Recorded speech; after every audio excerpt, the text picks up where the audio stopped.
Terima kasih buat kesempatan yang diberikan kepada saya. Perkenalkan, saya adalah Rika Juniati Sembiring. Saya mengajar di SD 024774 di Jai Selatan.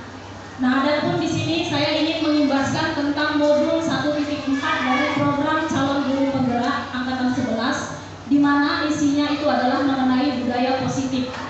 Nah, budaya positif ini adalah suatu budaya yang ingin kita kembangkan di sekolah kita masing-masing.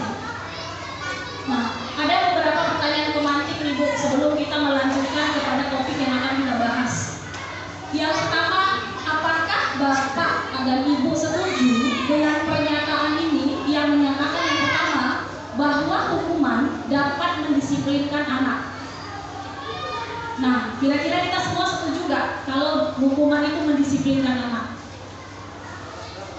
Ya kan? Ya, kita masih ke pemikiran awal kita belum berlanjut ke materi yang sudah diajarkan. Nah, mungkin kita semua setuju bahwa hukuman itu dapat mendisiplinkan anak. Kemudian yang kedua, apakah kita semua setuju yang ada di sini bahwa pemberian hukuman dengan hal positif seperti membaca, membersihkan halaman sekolah itu dapat meningkatkan disiplinnya anak. Jadi kita mendisiplinkan anak itu dengan cara memberikan hukuman. Gitu. Hukumannya apa? Bisa kita suruh membersihkan halaman, membersihkan kamar mandi, menyapu, kan? Nah, kemudian yang ketiga, memberi penghargaan. Di mana penghargaan itu kita harapkan dapat meningkatkan motivasi belajar anak. Nah, kita sepakat nggak di sini, Bu? Bahwasanya penghargaan yang kita berikan itu harapan kita adalah untuk meningkatkan motivasi si anak tadi dalam belajar. Nah, mungkin di pemahaman awal kita semua sepakat ya. Saya juga sepakat dengan hal ini. Tapi kita lihat ke bagian yang berikutnya. Ada beberapa topik yang akan dibahas di sini. Yang pertama adalah disiplin positif.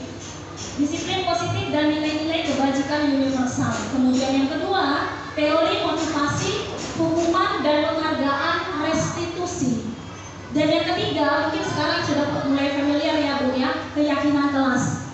Ya, mungkin di kelas kita sudah membuat keyakinan kelas. Nah, kemudian yang keempat adalah kebutuhan dasar manusia dan dunia berkualitas. Yang kelima, restitusi, di mana ada 5 posisi kontrol, kemudian segitiga restitusi di dalamnya. Ya, kita bahas satu persatu. Nah, ini dia. Kita mau mengubah paradigma dulu. Kita ibaratkan di dalam genggaman kita ini, kita memiliki sesuatu yang kita anggap sangat penting, sangat berharga bagi diri kita. Tapi ada pihak luar yang ingin mencoba membuka atau melihat apa yang ada di dalam genggaman kita. Ya kan? Apa yang dia lakukan bisa saja dia membujuk, merayu, menggelitik atau bahkan memaksa kita supaya kita membuka apa yang ada di dalam diri kita, apa yang kita simpan sebenarnya. Nah, jadi banyak cara. Seperti itulah di dunia pendidikan kita, Bapak Ibu.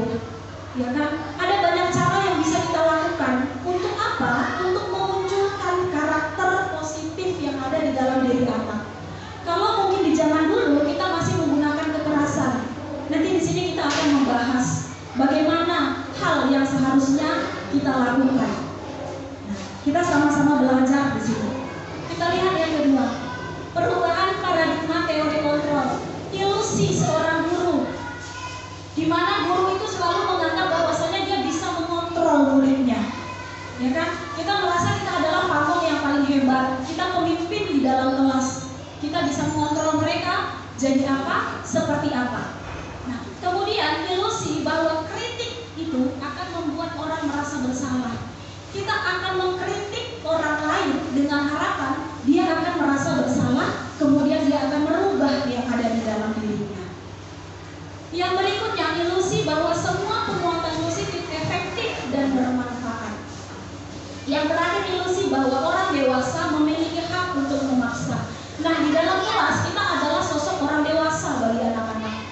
Pastinya tanpa kita sadari, pasti kita akan berpikir akulah di sini yang menentukan bagaimana jalanmu. Ketika kamu di sekolah, kamilah yang menentukannya. Sering gitu ya kita ya, Bapak Ibu ya. Saya juga dulu sering kayak gitu. Anak-anak, ketika kamu dilepaskan dari rumah, kamu di sekolah, kamilah yang akan menentukanmu. Kamu harus dengarkan kami. Kami kampung. Nah, nanti kita lanjut itu benar atau salah yang kita lakukan. Seperti itu atau tidakkah yang harus kita perbuat terhadap anak-anak.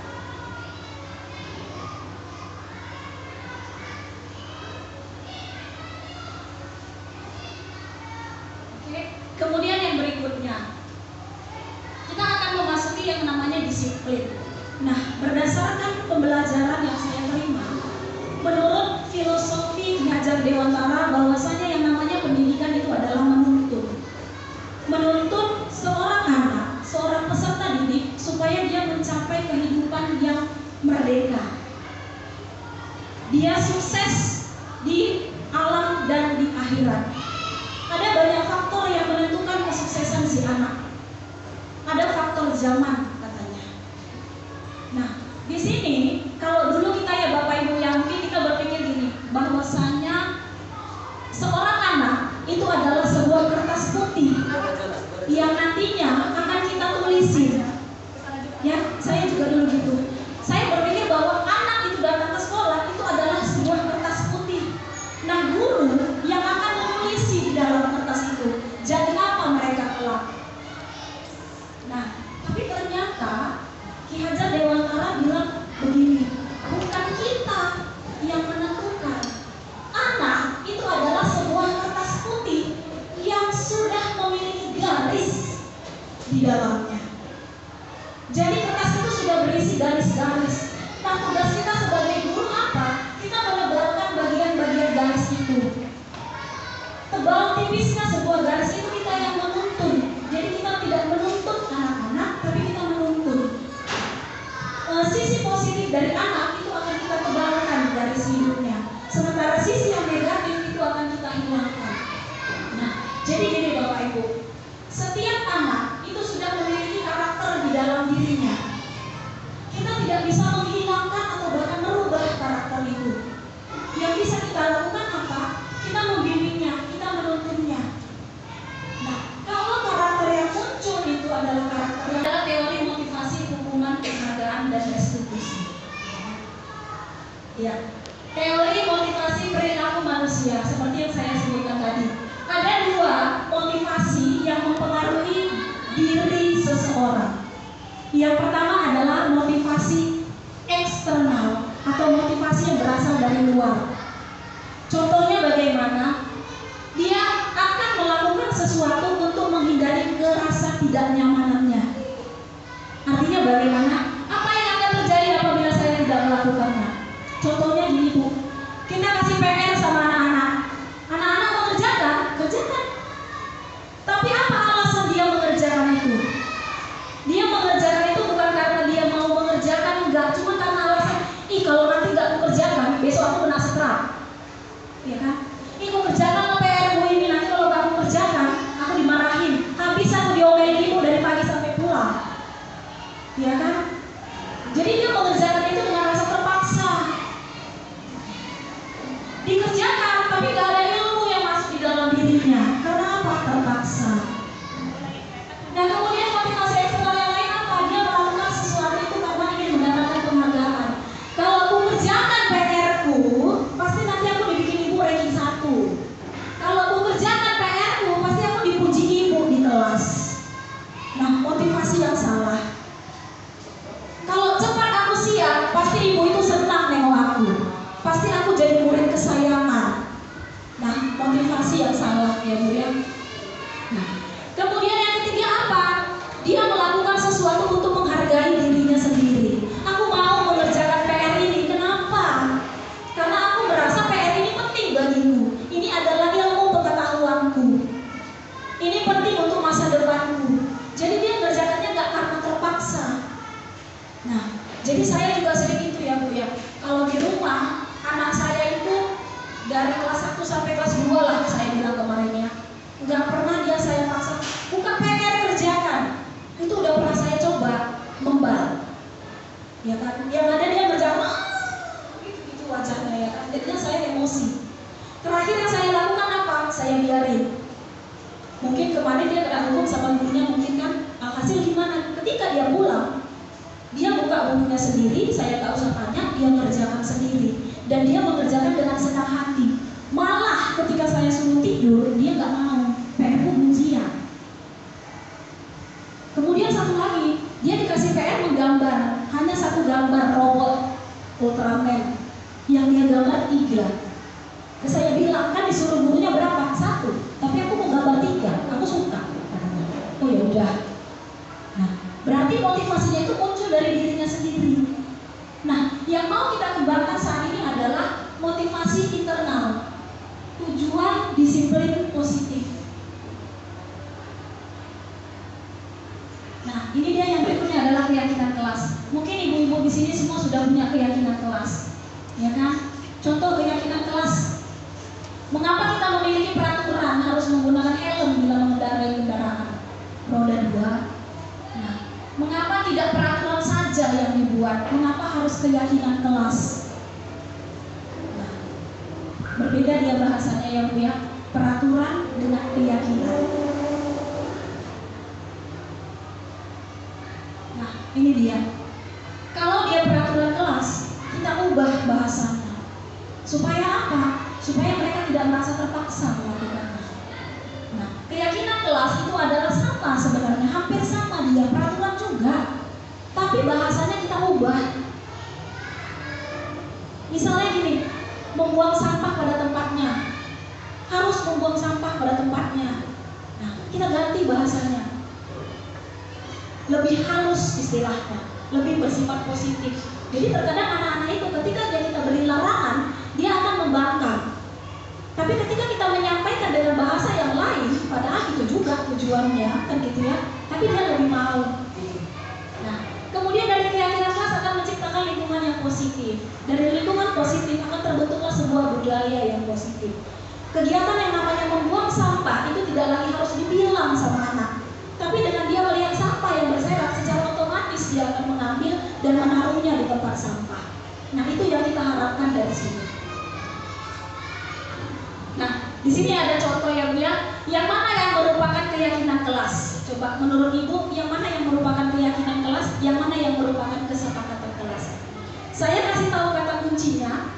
Kalau dia keyakinan kelas, ya kan? Keyakinan kelas itu adalah kesepakatan kelas yang sudah diyakini oleh guru dan siswa. Artinya isinya itu sudah dibahas. Kita mau kelas ini seperti apa? Gak boleh ejek-ejekan, Bu. Kita ubah bahasanya, jangan pakai kata tidak boleh mengejek, kata positifnya. Jadi kalau dia keyakinan kelas itu lebih kepada kebajikan universalnya tadi. Kebajikan universalnya apa? Yaitu profil pelajar Pancasilanya. Nah, jadi kalau menurut ibu dari 2 tabel ini, yang mana yang merupakan kesepakatan kelas, yang mana yang merupakan keyakinan kelas? Ini sama nih isinya.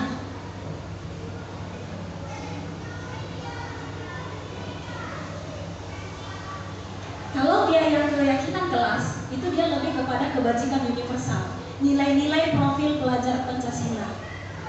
Contoh keyakinan kelas, kalau dulu kita bilang tidak boleh mengejek nama orang tua, kan gitu ya. Nah, sekarang diubah, menghormati sesama, menghormati dan menghargai. Nah, jadi dia poinnya tidak lagi se-ekstrim yang dulu. Nah, itu dia. Kemudian hadir tepat waktu, itu adalah sebuah kesepakatan yang kita sepakati sama anak-anak kita. Maka nilai keyakinan kelasnya apa? Disiplin. Nah, begitu dia ya, Bu ya. Nah, ini dia. Peraturan dengan keyakinan kelas. Kalau peraturan itu selalu, misalnya contohnya gini, selalu kembalikan buku ke tempatnya, itu adalah peraturan yang zaman dulu kita buat. Keyakinan kelasnya apa? Tanggung jawab. Poin yang mau dikejar di situ adalah tanggung jawab. Kemudian dilarang mengganggu orang lain. Nah, kita kan sekarang nggak boleh nih. Kalau dia peraturan kelas itu kan dia sudah kalimat negatif di dalamnya. Nah, kita nggak boleh lagi nih pakai kalimat negatif, harus dengan kalimat yang positif. Di dalam keyakinan kelas, dan kita bisa buat menghormati orang lain. Kemudian ada lagi, ada di sekolah 15 menit sebelum pembelajaran dimulai. Maka keyakinan kelasnya di situ adalah menghormati orang lain dan berkomitmen. Disiplin juga bisa di situ. Hadir tepat waktu. Nah, ada beberapa contohnya di situ yang ada dia dilarang menggunakan kemudian gunakan masker, kesehatan dan keselamatan. Jangan berlari di koridor kelas, jangan berlari di kelas atau koridor, itu adalah keselamatan. Begitu dia. Nah, saya rasa ibu juga sudah lebih paham di sini, ya, sudah lebih paham cara pembuatannya. Saya bukan yang mengajari, cuma berbagi sharing. Nah, ini ada beberapa tindakan guru yang mau kita bandingkan di sini adalah apakah itu hukuman atau konsekuensi. Nah, jadi beda hukuman dengan konsekuensi, Bu. Yang ingin kita terapkan di sini adalah konsekuensi, bukan hukuman. Ya kan? Mencatat 100 kali di dalam buku kalimat, saya tidak akan terlambat lagi karena terlambat saya tidak akan datang terlambat lagi gitu, karena terlambat ke sekolah. Nah, menurut ibu itu hukuman atau konsekuensi? Kan gitu ya. Nah, kalau yang dinamakan dia konsekuensi, maka dia akan berhubungan dengan kesalahan yang sudah dilakukan. Nah, dia akan berhubungan dengan kesalahan yang sudah dilakukan. Kalau seperti ini misalnya, dia datangnya terlambat, yang nomor 1 dia datang terlambat, sehingga diberi dia hukuman mencatat, menulis sampai 100 kali di dalam kalimat. Itu ngaruhnya apa? Kan gitu ya. Nggak ada hubungannya, dia datang terlambat, hukumannya dikasih menulis. Nah, itu tidak akan merubah datang terlambatnya dia itu, karena tidak apa, nggak, istilahnya nggak nyambung lah kita bilang, gitu ya kan. Nah, atau misalnya kita sering ini nih, saya juga mau suka tuh dulu tuh, ada PR, siapa yang nggak kerjakan PR, keluar, hormat bendera. Dan hubungannya apa hormat bendera dengan dia nggak kerjakan PR? Saya akui saya juga melakukan itu dulu, ya kan, dulu. Tapi udah dapat pencerahan sedikit-sedikit, ternyata saya salah. Nah, kemudian apa lagi? Misalnya dia berantem, habis berantem dia main, berdiri di depan kelas, angkat kaki, kuping sambil pegang kuping. Nah, hubungannya di mana? Kan gitu ya. Sama nggak pandangan saya sama ibu-ibu di sini semua? Kalau saya dulu gitu, saya sebelum ngajar di SD, saya di SMK, ekstrim saya buat. Dia ribut saya lempar, hubungannya apa ya kan? Nah, dia tidak mengerjakan PR, saya suruh pompa. Kalau nggak pompa, squat jump, push up. Apalagi kalau anak laki-laki, berharapnya setiap hari tuh asal ada PR, ada aja yang nggak kerjakan PR. Kayaknya saya puas gitu, dia mau kerjakan PR, nggak mau berdiri, pompa 15 kali.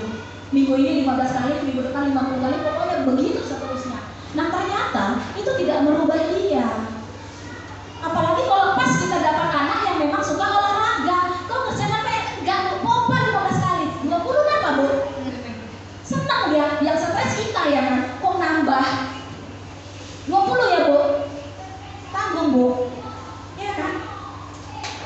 Nah, ternyata itu salah, gitu ya kan? Kita kasih hukuman, kita kasih konsekuensi kepada mereka. Konsekuensi yang akan membuat mereka akan selalu mengingat, oh kalau aku nanti seperti ini, maka akan ini yang harus terjadi. Ih males, kan gitu ya kan? Nah, kemudian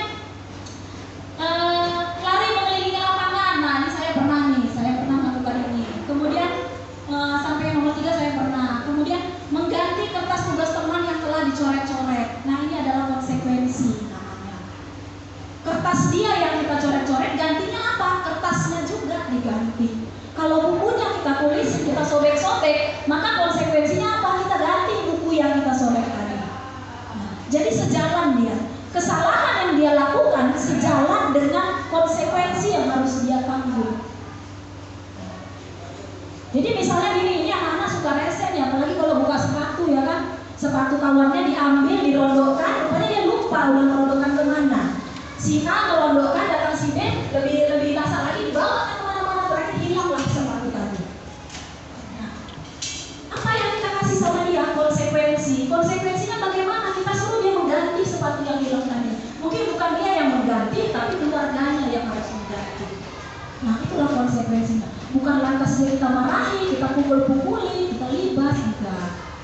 Nah, itu dia. Nah, kemudian ya, mungkin yang terakhir, lari mengelilingi lapangan basket 2 kali karena terlambat 10 menit untuk pelajaran PJOK. Nah, ini masih termasuk dalam konsekuensi ya Bu. Kenapa konsekuensi? Masih dalam pelajaran yang sama. dia masih ada di dalam pelajaran olahraga. Kecuali tadi dia pelajaran bahasa Indonesia, kita bilang enggak, itu konsekuensi. Ini pelajaran apa? Bahasa Indonesia. Kenapa anaknya disuruh lari kok? Enggak bawa buku bahasa Indonesia. Nah, itu tidak akan mendidik dia, karena udah lari jalur. Dia lari di lapangan itu udah merupakan olahraga, sementara pelajaran yang mau kita kembangkan adalah bahasa Indonesia. Nah, tapi kalau di sini tadi lari mengelilingi lapangan basket 2 kali karena terlambat 10 menit untuk pelajaran PJOK, masih sejalan pelajarannya dengan hukuman yang akan dia konsekuensi yang akan dia terima.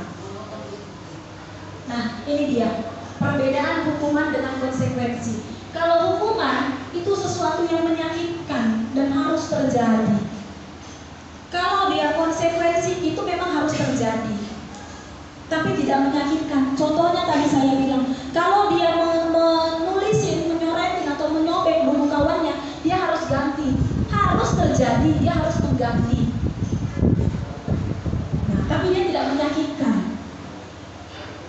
Nah, kemudian membuat anak sakit fisik maupun hati untuk jangka waktu lama.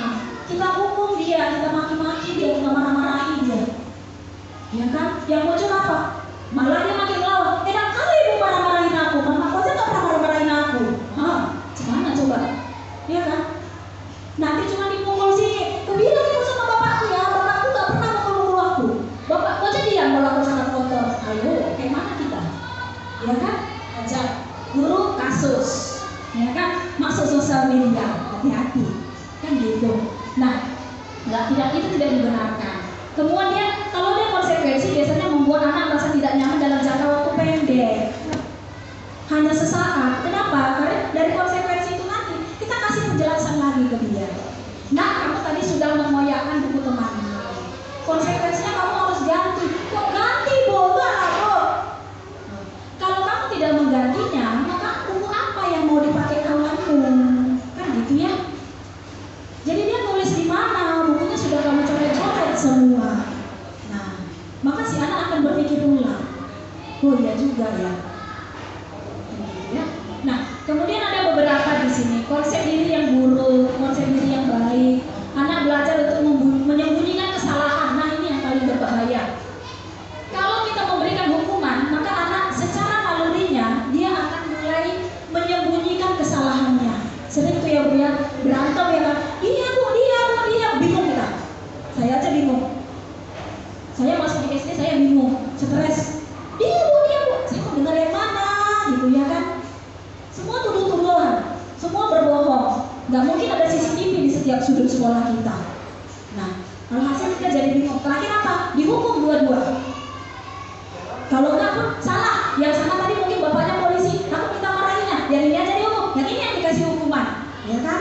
Nah, itulah dia kalau tentang hukuman tadi. Tapi kalau kita larinya ke konsekuensi, anak belajar untuk mematuhi peraturan. Nah, kita tegaskan ulang. Nah, kita kan sudah punya keyakinan kelas. Kalau memukul temanmu itu berarti keyakinan apa yang sudah kamu langgar? Ya kan? Menghormati orang lain. Nah, berarti kamu tidak menghormati temanmu dong. Kamu pukul dia. Nah, dari situ dia akan berpikir menghormati orang lain. Nah, itu juga ada beberapa. Kemudian marah, rasa bersalah, dipermalukan, merasa tak dihargai. Nah, ini sering nih kita marah-marahi, ya kan? Anak itu kita marah-marahi. Nah, terakhirnya gimana? Dia merasa dipermalukan. Nanti kita marahi dia, kawannya ikut ngejekin, ya kan? Gitu ya. Gitu ya kan? Makanya tahu itulah. Terakhir yang di dalam dirinya itu semakin mengecil. Nah, dia semakin merasa tidak dihargai. Kalau dia sering tuh, bahkan sampai keluar main pun nanti itu masih berlanjut, ya kan? Sambung terus. Terakhir nangis, ngadu, satu kasus baru lagi, kan gitu ya. Nah, tapi di konsekuensi kehilangan hak, dibuat tidak nyaman, dikasihkan untuk sementara, itu hanya sementara. Karena setelah ini kita akan meng-up dia kembali. Nah, nanti ada di bagian restitusi, kita bisa lihat. Nah, ini dia pembagian-pembagiannya. Hukuman yang tadinya bersifat negatif itu akan kita ganti menjadi sebuah disiplin positif di mana dia akan terdiri dari konsekuensi, kemudian berlanjut kepada tindakan restitusi. Nah, jadi sebenarnya tugas seorang guru itu banyak. Kita nanti di sini bisa bertindak kayak hakim, ya kan, kayak pengacara, nah, kayak polisi. Nah, terkadang kita juga bertindak seolah-olah kita pembanditnya di situ. Untuk apa? Untuk kita bisa mencari informasinya itu tadi. Nah, ini ada beberapa, mungkin ibu bisa lihat di sini. Bagian-bagiannya, kalau dia yang hukuman itu bersifat negatif, konsekuensi itu masih netral, kemudian restitusi itu dia sudah bersifat positif. Nah, kebutuhan dasar manusia dan dunia berkualitas. Nah, ini adalah kebutuhan dasar yang harus kita ketahui, ibu-ibu. Sebagai guru, kita harus tahu. Jadi kita harus paham beberapa bagian ini. Yang pertama itu adalah kasih sayang dan rasa diterima. Nah, kita pasti punya anak dengan karakter yang berbeda-beda di dalam kelas, ya kan? Ada anak yang begitu dikasih tugas banyak kali nanyanya, kayak nggak nyambung, ya kan? Ada yang begitu dikasih tugas langsung gercep ngerjakan. Nah, ada yang dia kerjakan, ada 5 soal dikerjakan 1, cerita ke sebelah.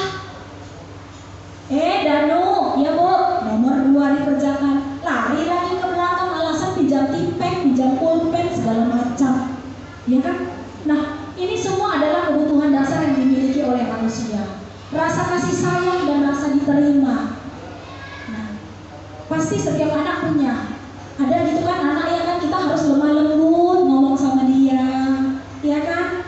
Disayang-sayang sehingga dia merasa nyaman sama kita. Ketika dia sudah mendapatkan rasa nyaman dari kita suruh tulis ya. Nah, maka dia dengan senang hati. Bisa-bisa dia kalau ditanya siapa guru kesayanganmu, gitu ya. Nah, udah ada guru favoritnya. Nah, saya yakin semua ibu-ibu yang di sini adalah guru-guru favorit dari setiap anak-anak muridnya. Ya kan? Guru-guru yang selalu dirindukan. Setiap pagi anaknya itu datang ke sekolah, aku mau datang ke sekolah, aku mau jumpa ibu ini. Gitu. Ya kan? Pasti pulanglah. Bu nggak balik pulang bu. Males lah. Siapa yang masuk? Ibu yang ini aja ya. Enggak lah bu, nggak usah. Diam pun kami bu, diam. Dari pun kami bu. Ya, sering gitu ya. Nah sering gitu. Gak usah bu, gak usah. Gitu ya kan? Kami diam kok. Nah itu yang mau kita hindari di sini. Memang repot bu, repot. Anak murid saya 25 mau dibahas semua. Memang harus seperti itu. Gitu. Ya kan? Kemudian ada dia penguasaan. Ada anak itu yang dia merasa sebagai penguasa di kelas itu. Nah, itu juga harus kita bimbing, nggak boleh kita singkirkan dia. Kemudian apa? Kebebasan, kesenangan. Nah, inilah dia. Ini adalah kebutuhan dasar manusia yang ada di dalam diri peserta didik kita semua. Ya, kalau dibilang repot lah bu, memahami 25 anak, ya memang seperti itulah tuntutan kita sekarang. Ya kan bu, kita tak bisa lagi dengan sistem yang dulu, sistem otoriter. Pendidikan yang dituntut sekarang adalah pendidikan yang berpihak kepada murid. Nah, bukan lagi pendidikan yang teacher center. Tidak bisa lagi kita teacher center. Pokoknya dengarkan ibu, perhatikan ibu. Nanti habis ini ibu tanyain. Siapa nggak tahu, awas. Ya kan? Itu nggak bisa seperti itu. Itu hanya akan menjauhkan anak dari kita, membuat dia merasa tidak nyaman ketika mengikuti pembelajaran. Itu dia. Nah, ada 5 posisi kontrol di sini. Mungkin ibu-ibu bisa lihat kira-kira berada di posisi mana, ya, yang selama ini, kan gitu ya. Apakah di posisi sebagai penghukum? Kalau ibu-ibunya berada di posisi sebagai penghukum, biasanya kita akan menghardik, menunjuk-nunjuk, ya kan, menyindir ketika anak melakukan kesalahan. Nah, kemudian ada dia pembuat merasa bersalah. Pembuat merasa bersalah ini gimana? Kerjakanlah. Nah, nanti kalau mau nggak bisa baca juga kan, ditanyain mamamu lah ibu terus. Pikirnya lah ibu nggak ngajarin kau loh, ya kan? Nah itu yang sering kita buat. Kita membuat anak itu merasa bersalah. Nah, kemudian ada teman. Kalau di posisi teman ini ada dampak positif dan dampak negatif yang kita hadapi. Ketika kita menjadi teman, apabila anak itu bisa berpikir secara positif, ibu ini kayak kawan, berarti cun lah, apapun yang disuruh ibu kerjain lah. Namanya dia bestiku, gitu ya. Namanya dia bestiku. ibu, maulah aku ngerjainnya, enak kok. Itu ketika dia berpikir positif. Tapi ketika dia berpikir negatif, aku kan bestie sama ibu itu, nggak ngerjain PR itu nggak apa-apa, aman, ya kan? Nah itu yang mau dihindari. Nah, kami kan kawan, ibu itu kan sering bo, gitu ya kan? Alhasil PR-nya mana? Lupa bu, ketiduran bu tadi malam. Nah salah juga, ya kan? Kemudian yang kedua, posisinya adalah sebagai pemantau. Kalau di posisi pemantau, ini kita hanya melihat, sebagai guru kita hanya melihat. Kita tidak memberikan tidak memberikan peraturan kepada dia. Nah, tidak memberikan peraturan di situ. Kemudian yang terakhir adalah posisi sebagai manajer. Harapannya kita sebagai guru bisa berada pada posisi manajer. Nah, seorang manajer itu dia akan ketika ada sesuatu permasalahan, manajer itu tidak akan langsung menyalahkan orang lain. Tapi apa yang dia lakukan? Dia akan mengupas, menggali, menanyakan keyakinan. Contohnya tadi kalau dia pukul-pukulan, ketika kita guru bertindak sebagai manajer, kita nggak langsung menyalahkannya, tidak langsung memukulnya, tidak langsung membuat rasa bersalah, tengoklah itu kau, nggak gitu. Tapi kita sebagai manajer, nah kalian bertengkar ya? Apa kalian masih ingat apa kesepakatan kelas di kelas kita? Nah itu yang mau kita gali. Kita ingatkan kembali dia dengan keyakinan-keyakinan kelas yang sudah ada. Nah hukumannya apa? Adakah konsekuensi nanti di sini? Ada. Tapi konsekuensi yang sudah disepakati. Nah itu dia. Nah ini dia. Ada pertanyaan, saya kecewa sekali dengan kamu, ya kan?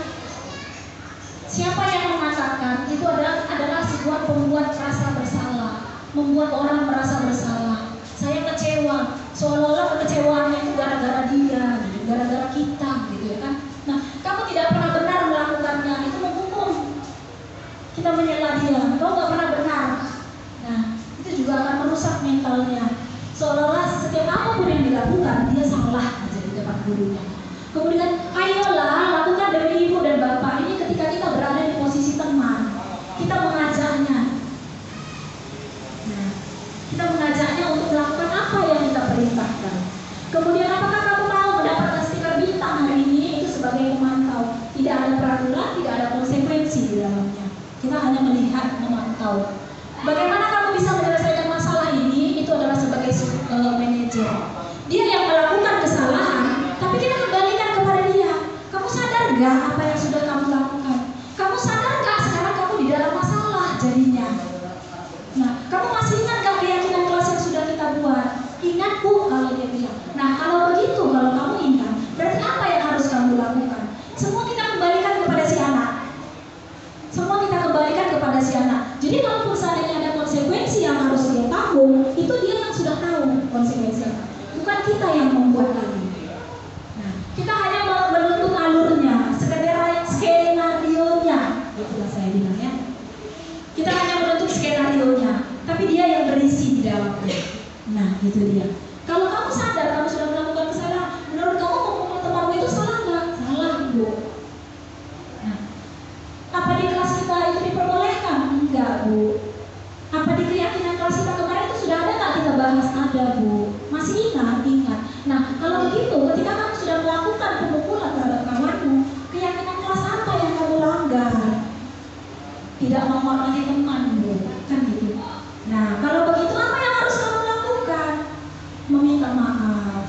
Tidak melakukan hal yang sama lagi di kemudian hari. Nah, itu dia jadinya. Jadi perubahan sama anak itu timbul dari dirinya sendiri. Bukan karena kita bilang, minta maaf kok habis ini ya. Udah mau pukul dia tadi, habis ini minta maaf ya. Terus besok-besok jangan lagi kau buat kayak gitu. Iya, kata dia, iya. Pasti dia jawab iya aja biar cepat, ya kan. Daripada makin panjang marah ibumu, iyalah. Ya kan, gitu kan. Habis ini kau minta maaf sama dia. Salam-salaman kalian dua di sini. Udah, besok-besok jangan ibu tengok lagi kau berantem di sini ya. Ya Bu, cepat itu. Ya Bu. Besok apa yang terjadi? Baru kena senggol, udah bertumbuk lagi. Semalam apa ibu bilang? Kan gak boleh berantem lagi kan? Iya Bu. Cepat iya. adanya posisi kita sebagai manajer, kita ulas kembali. Nah, itu dia. Jadi rasa menghargai dengan temannya itu timbul secara diri sendiri.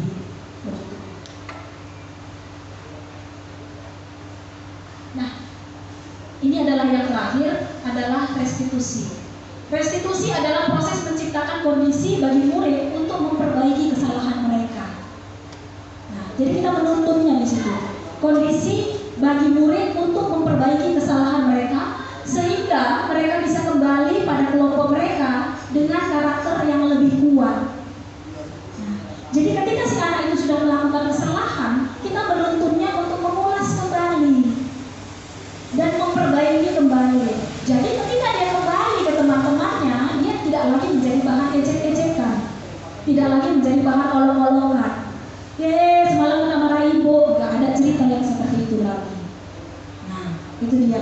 Sehingga kemudian dia memiliki karakter yang lebih kuat. Restitusi juga merupakan proses kolaboratif yang mengajarkan murid untuk mencari solusi untuk masalah mereka dan membantu murid berpikir tentang orang seperti apa yang ingin mereka jadikan. Mereka mau jadi apa? Nah, mereka mau jadi apa? Seperti yang saya bilang tadi, kita hanya menuntun di sini. Ya kan? Kita hanya menuntun di sini. Nah, ciri-ciri restitusi yang pertama, kita tidak menebus kesalahan, namun untuk belajar dari kesalahan. Tidak menebus kesalahan, tapi kita belajar dari kesalahan sehingga itu tidak akan terulang kembali. Kemudian yang kedua, memperbaiki hubungan. Sering tuh ya anak-anak kalau udah berantem, gaduh, gak cakapan. Nah, seminggu, nanti mejanya pun digeser-geser, dipisah-pisah, dikasih batas. Lewat sedikit, gaduh lagi. Nah, kita tidak ingin kembali ke posisi itu, tapi akan memperbaiki hubungan. Kemudian apa yang kita lakukan? Kita berikan tawaran, bukan paksaan. Tadi kamu udah pukul dia, maka apa yang harus kamu lakukan? Nah, kita tawarkan sama dia. Apa yang bisa dia perbuat untuk memperbaiki kesalahannya. Kemudian restitusi menuntut untuk melihat ke dalam diri. Restitusi mencari kebutuhan dasar yang mendasari tindakan. Ini tadi adalah tentang kebajikan universal tadi. Kemudian restitusi diri adalah cara yang paling baik. Fokus pada karakter bukan tindakan. Fokus pada karakter. Bagaimana kita bisa menciptakan karakter anak tadi yang lebih baik. Ya, karakternya menjadi lebih baik. Jangan sekarang kita bilangin, besok jangan berantem lagi ya. Iya, tapi besok dilakukan lagi. Tapi karakter yang baik tadi, kita bilang oke, kalian sudah minta maaf, berarti tidak ada lagi cerita berantem-berantaman. Nah, mudah-mudahan di kemudian harinya pun nggak lagi yang seperti itu. Gitu ya. Kemudian restitusi fokus pada solusi dan restitusi mengembangkan murid yang berbuat salah pada kelompoknya. Nah, pembagiannya begini. Nah, ada 3 langkah di dalam restitusi. Yang pertama, menstabilkan identitas. Nah, jadi kita posisinya di sini tetap sebagai manajer. Posisi kita tetap sebagai manajer. Nah, ketika ada permasalahan, kita lakukan restitusi terhadap anak.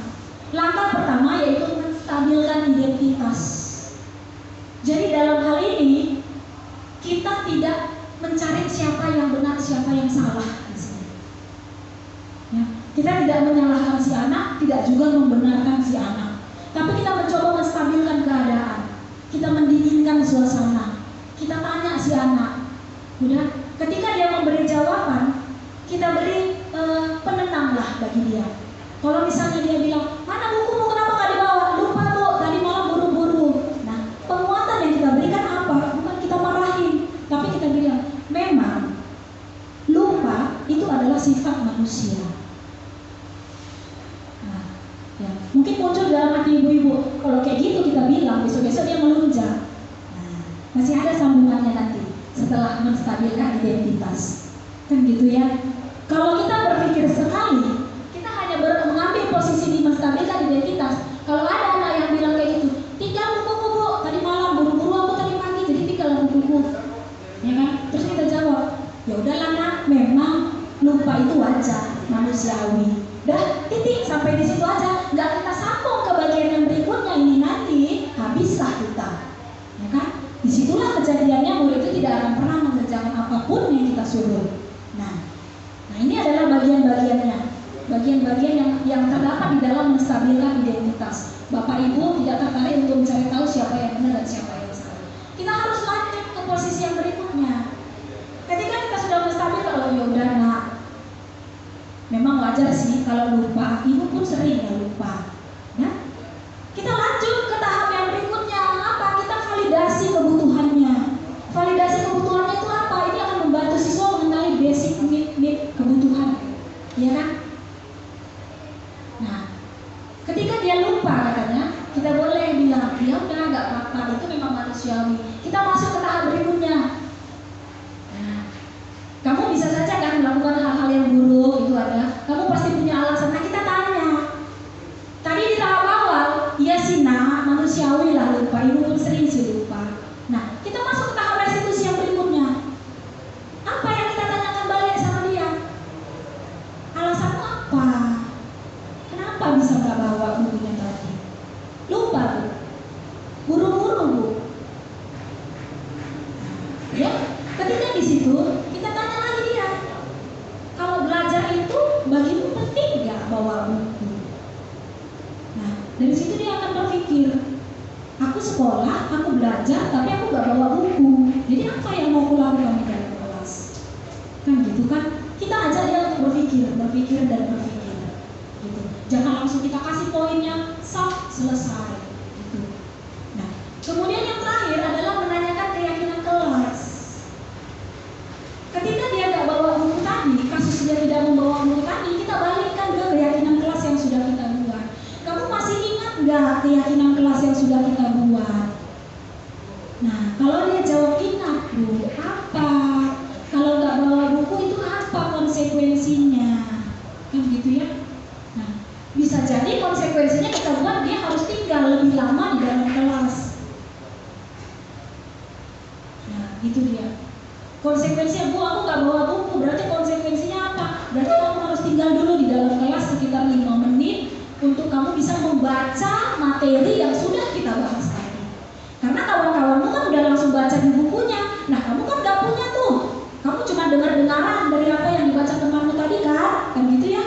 Nah, jadi konsekuensi yang harus kamu tanggung apa? Kamu pinjam buku temanmu, kamu baca 5 menit. Ketika kamu udah keluar main, kamu tinggal 5 menit lagi di kelas dan baca cerita yang kita bahas tadi.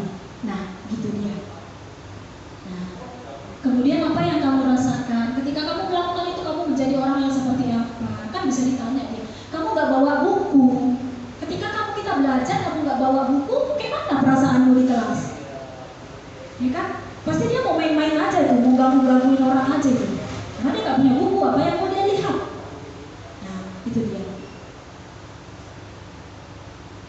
Nah, ini adalah intervensi 30 detik. Kira-kira ini adalah beberapa bahan-bahan pertanyaan yang mungkin bisa kita tanyakan kepada peserta didik ketika menghadapi sebuah kasus.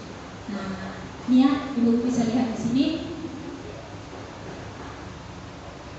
Oke. Nah, sampai di sini kira-kira ada yang mau ditanya sama ibu-ibu yang ada di sini semua? Kira-kira ada yang mau atau ada yang salah nih dari saya nih, kita mau luruskan, nggak apa-apa. Nah, namanya juga saya lagi ini ya. Nah, kira-kira ada yang mau diluruskan? Kesepakatan kelas ada ya Bu di kelas ya? Keyakinan kelas, kesepakatan kelas gitu ya. Nah, kira-kira ada yang posisi kontrol, mungkin udah punya gambarannya. Oh, ternyata posisi kontrol saya selama ini saya sebagai ini, gitu ya kan? Nah, harusnya yang seperti ini. Nah, memang untuk merubah secepat kilat nggak bisa ya kan Bu? Nah, saya juga tipe orangnya yang tegas. Tapi dunia pendidikan tidak menuntut kita yang seperti itu sekarang. Gitu. Jadi 5 posisi kontrol itu tadi mungkin udah bisa. Oh, aku di posisi mana ya? Ternyata kalau itu yang dilakukan, inilah hasilnya. Kan gitu ya.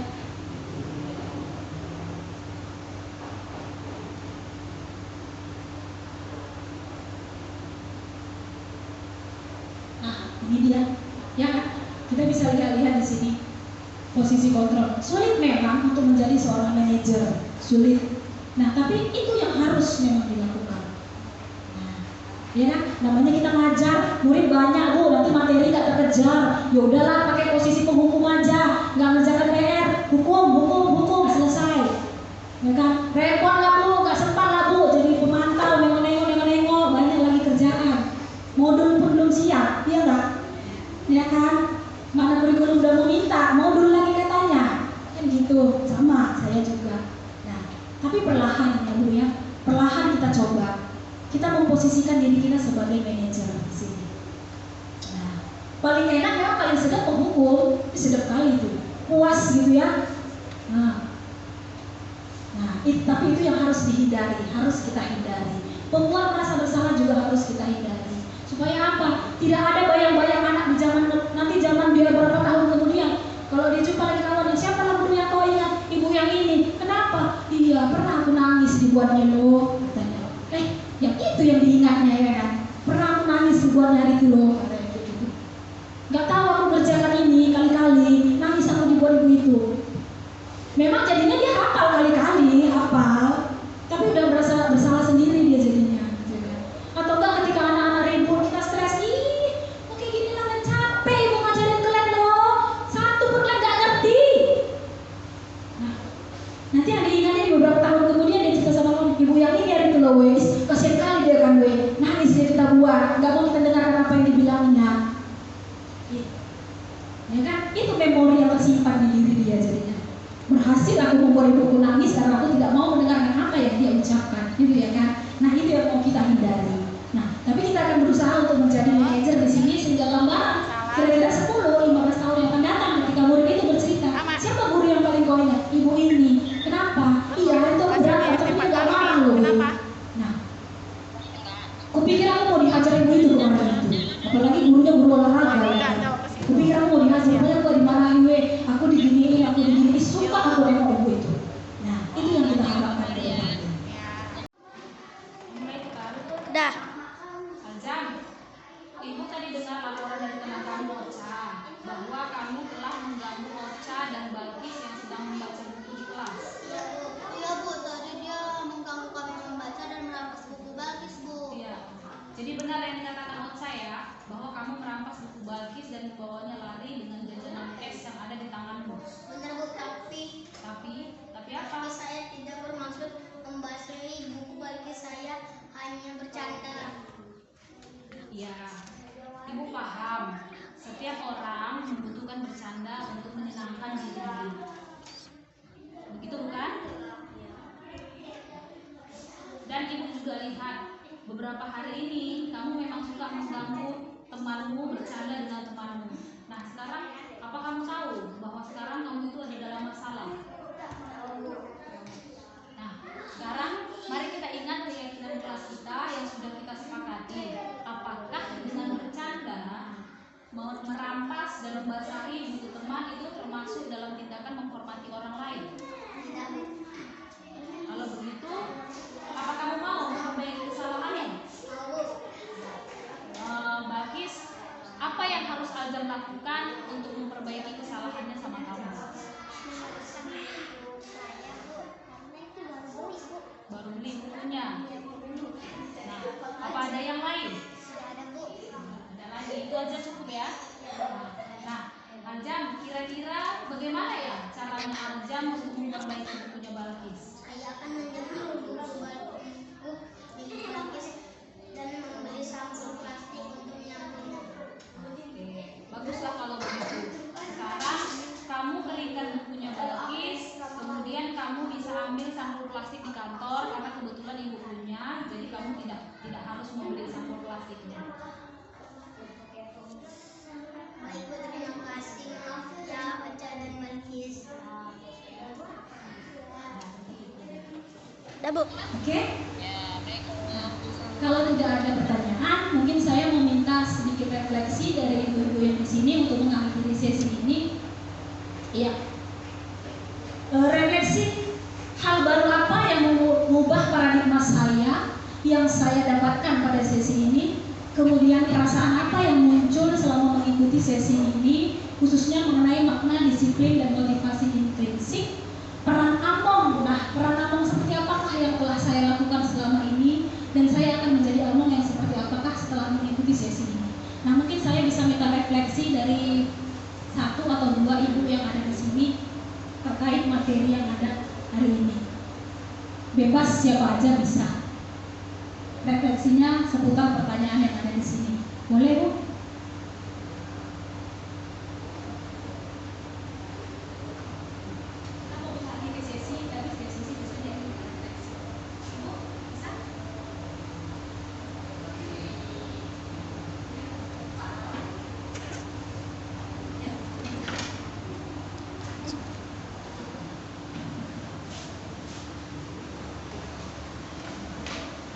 Terima kasih kepada Ibu. Ini pertanyaan refleksi, hanya sekedar refleksi. Refleksi karena dari sesi ini tadi apa yang mau rasakan, dari pembelajaran ini apa yang dikatakan, perasaan apa yang muncul.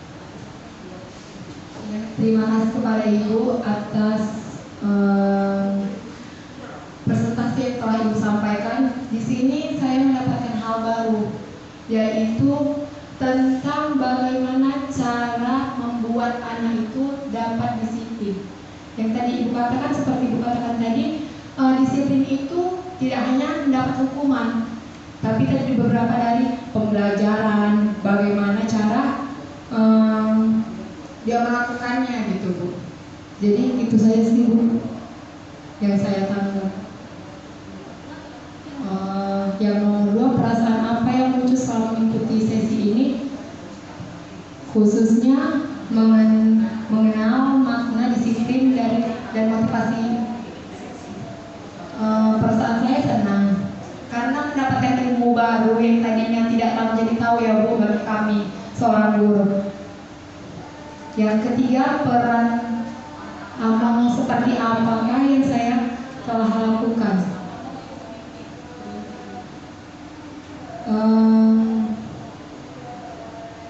Yang selama ini saya lakukan, ada beberapa yang Ibu katakan tadi seperti disiplin sudah saya lakukan, tetapi ada hal-hal yang baru mungkin nantinya saya akan terapkan yang telah Ibu sampaikan seperti tadi. Oke, yang keempat, saya akan menjadi omong yang seperti apakah setelah melakukan kegiatan sesi ini. Mungkin dari yang Ibu beberapa paparkan tadi, saya akan lakukan di dalam kelas ya, Bu. Seperti itu saja. Terima kasih. Ada lagi dari Ibu di sini yang berkenan memberikan refleksinya? Ya, harapannya kita akan menjadi among yang teladan bagi anak-anak didik kita semua, ya kan? Harapannya semua pasti itu.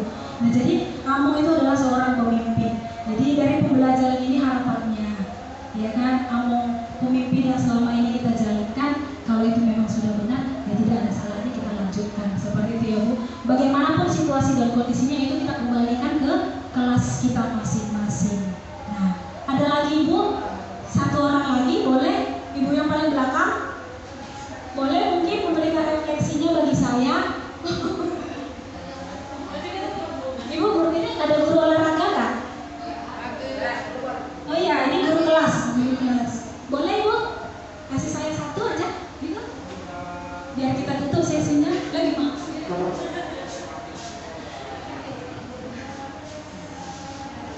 Baik, pertama-tama terima kasih kepada Ibu yang sudah membagikan pengalamannya yang ini terhadap kami di sini. Hal baru apa yang mengubah paradigma saya? Apa yang saya dapatkan? Banyak ya, seperti yang sudah disampaikan tadi. Bagaimana cara kita membuat keyakinan kelas? Ternyata membuat peraturan dan keyakinan kelas itu berbeda. Saya mendapatkan pengalaman baru di sana. Nanti kedepannya mungkin saya akan mencoba membuat hal yang seperti itu di kelas saya dan semoga berjalan dengan lancar.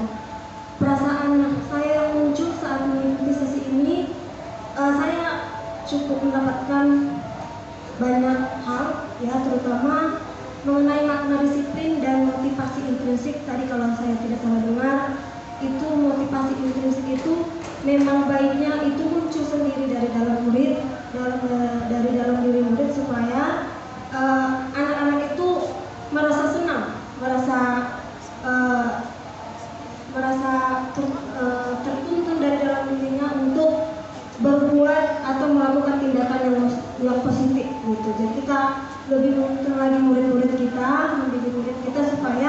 motivasi itu muncul sendiri dari dirinya untuk perubahan yang lebih baik gitu.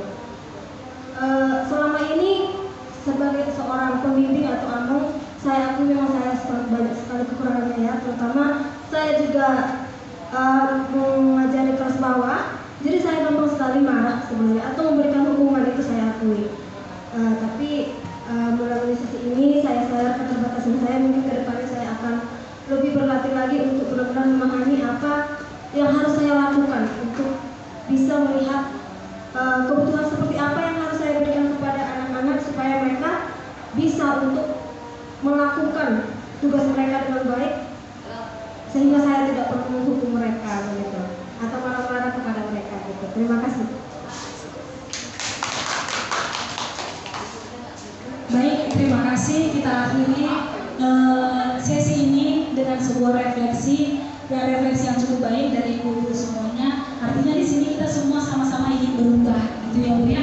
Berubah bukan untuk diri kita sendiri, tapi berubah untuk dunia pendidikan yang lebih baik. Nah, baik, terima kasih buat perhatiannya semuanya. Saya akhiri sesi ini. Atas segala kekurangan saya mohon maaf, dan atas segala perhatiannya saya ucapkan terima kasih. Assalamualaikum warahmatullahi wabarakatuh.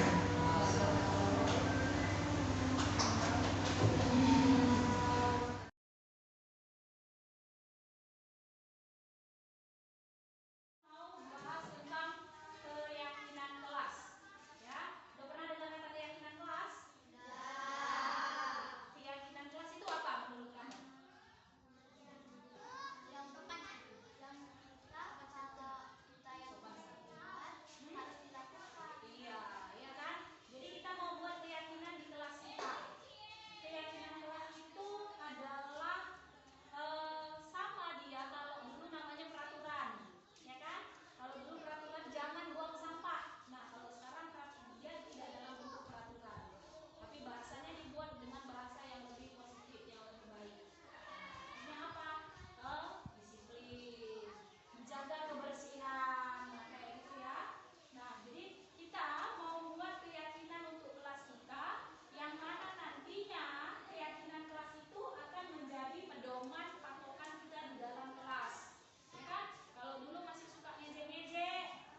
sopan santun, mengerjakan PR tepat waktu, saling menghormati.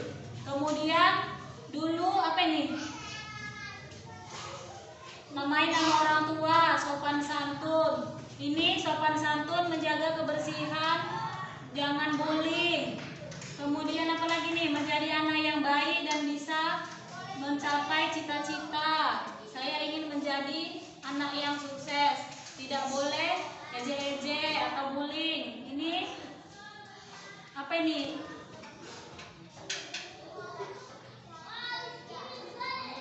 Jangan melukai teman dan tidak boleh tumbuk kawan. Kemudian menjaga kebersihan, mengerjakan PR tepat waktu.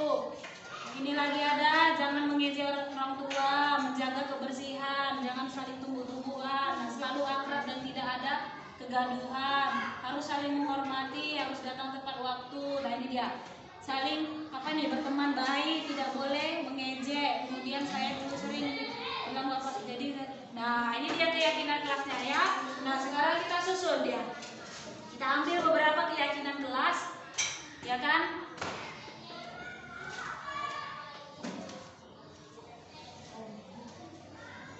Saling menghormati, ini dia saling menghargai, saling menghormatin, sopan santun.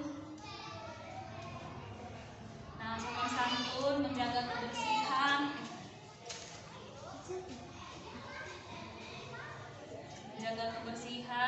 kemudian ini sama, kemudian selalu akrab. Nah, harus saling menghormati. Nah, kemudian ini tidak boleh ngejek, tidak. Nah, ini dia, udah.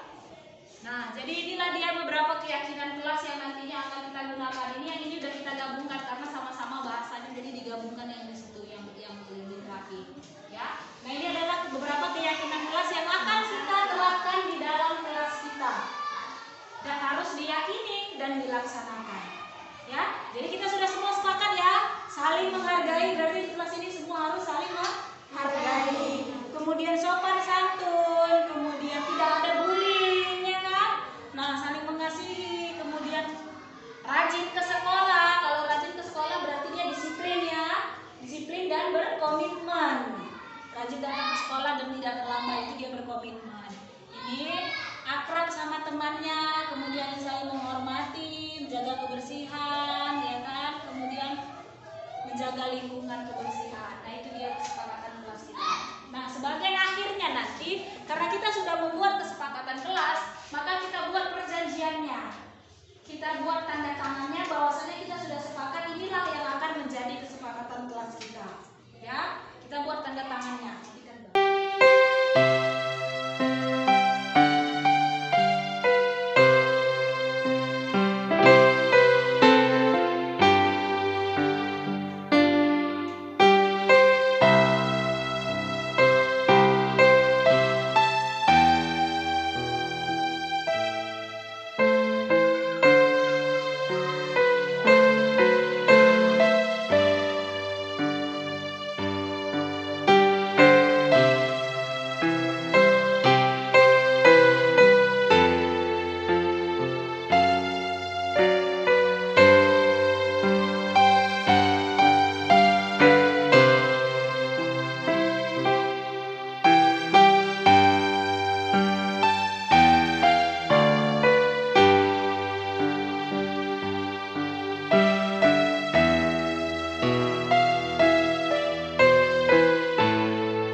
Perkenalkan, nama saya Ocha, siswa kelas 4. Perkenalkan, nama saya Robi, siswa kelas 4. Perkenalkan, nama saya Bati, siswa kelas 4.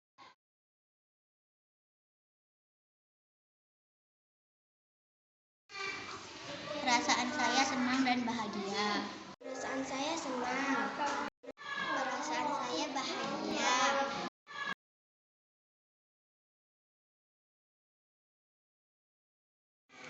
Menurut saya itu penting. Keyakinan kelas itu penting. Menurut saya keyakinan kelas itu sangat penting.